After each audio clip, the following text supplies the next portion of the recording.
What's up, everybody? It's Smash TV coming straight at you from the Smash TV studios in South Berlin. And today we want to show you with this Beatport studio sessions how we produce a track. My name's Kai. I'm Holger. And Holger's going to give you a little studio tour right now. Yeah. Okay, that's the main table. We have the main speakers here. Kleine Trommel 0410. I love them, very good sound, very good for mixing and mastering.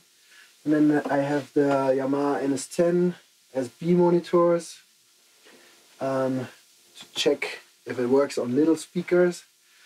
And we use PC with still on Cubase 7 and lots of UAD stuff. Yeah, so you see the monitors are tiny, so the computer is not the main thing we're using. Okay, here we have the racks.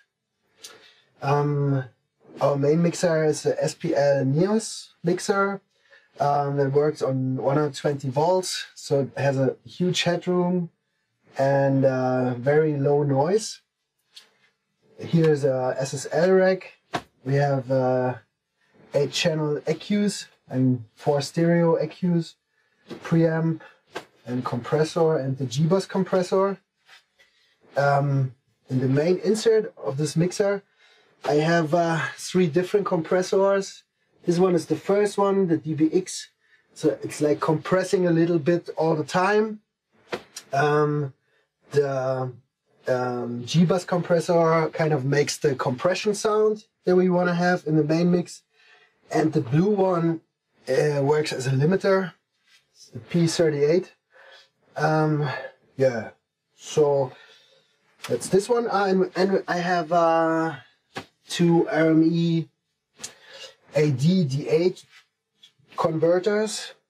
So I have 16 channels in and 16 channels out for my computer in 24 bits and 96 kilohertz. MIDI interface. Here I have the TC Helicon vocal effect machine, quite nice. Clark Technic Parametric Equalizer that I can patch on some channels of the mixer. This one is a Meyer Sound equalizer, also patchable here, and same with the SPL optimizer.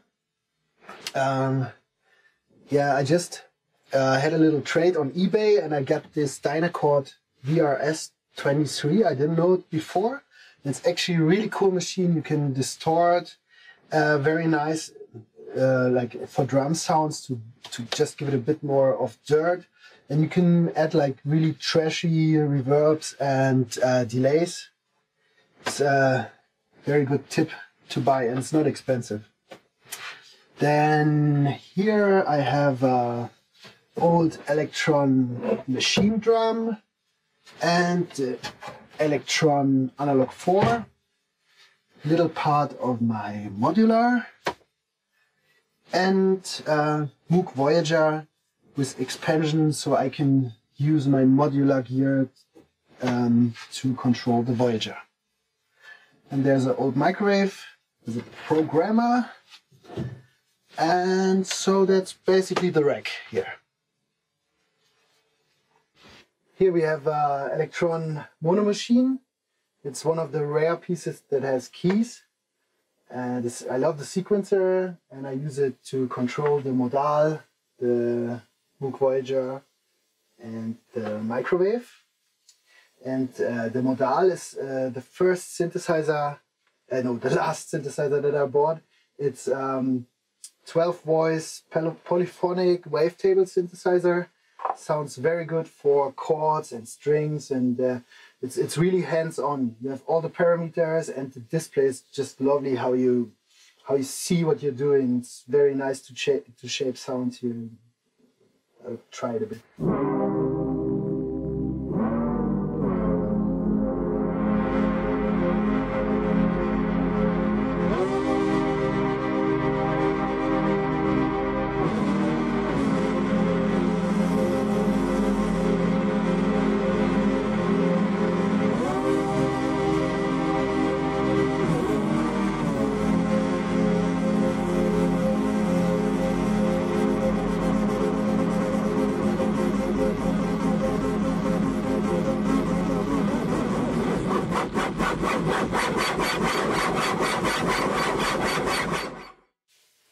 kind of cool.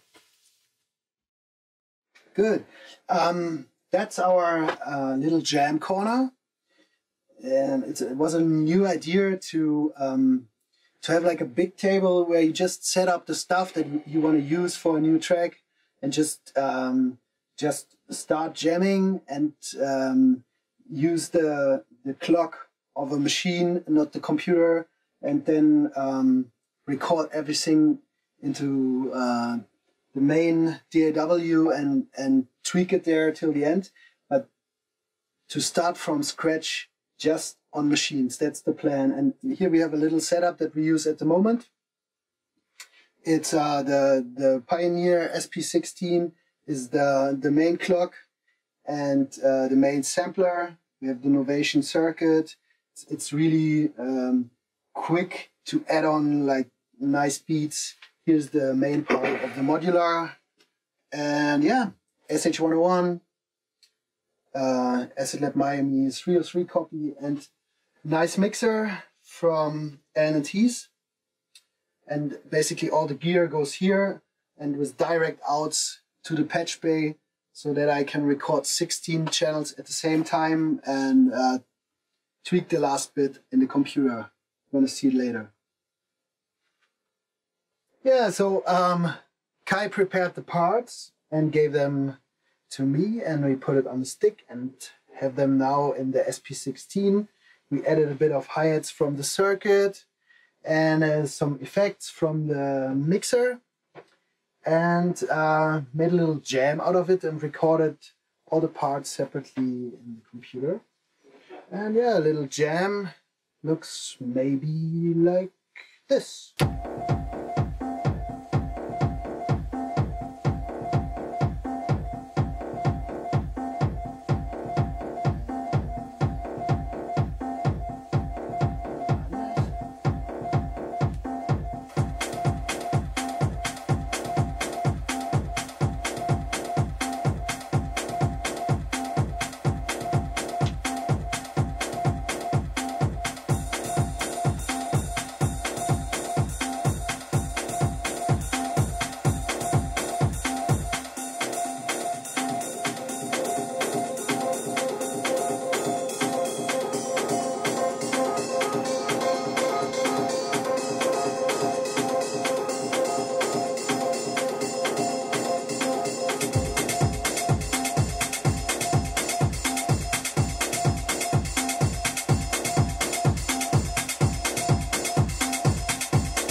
So all the parts from our jam ended up in Cubase as separate audio channels. And we just tweaked them a little bit. For example, we have the kick that came from the SP16, and we just divided it in a high and a low part. Like this is the high part.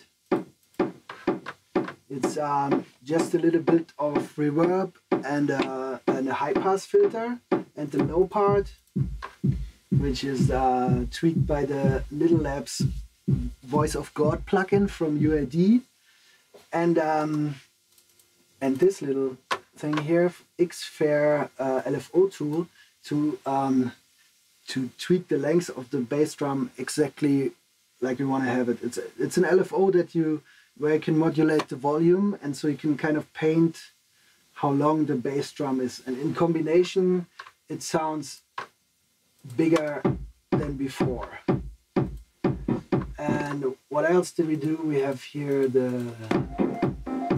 this one, and this one we divided into high and low as well. Like the high part is this one. There's lots of effects on top, reverb, and make it more spacey than it was before. And the lower part here, which is like quite untouched, just a little effect. And we changed the start point a tiny bit so that we have a wider stereo range.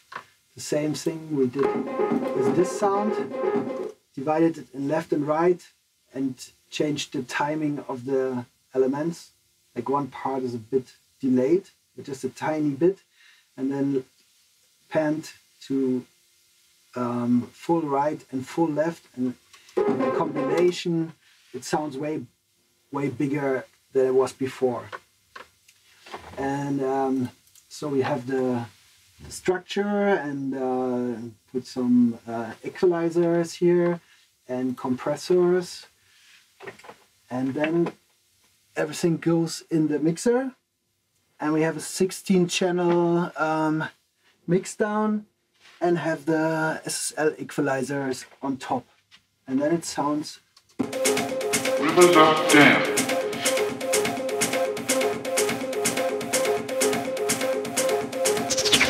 Acid Stadium.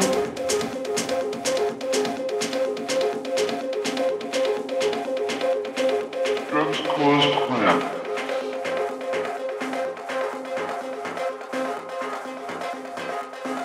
Drugs cause cramp.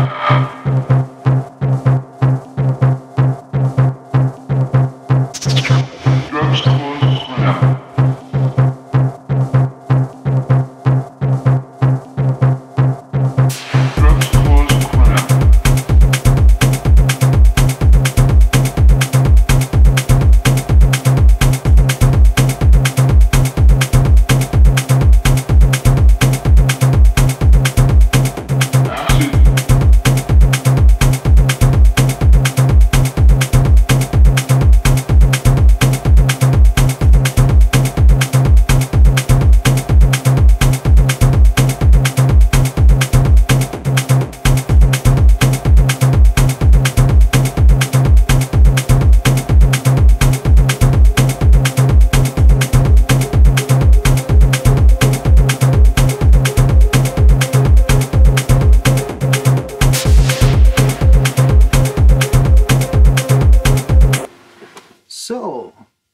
So you have an idea how the track sounds in the end. And yeah, so after this 16-channel mixdown, we record the sum of the track and did a little mastering. That's it. So this is how we do it. This was the studio sessions video to the production of our single Little Helper 305. This is track number 1. Thank you very much for watching, and we see you soon. Stay safe.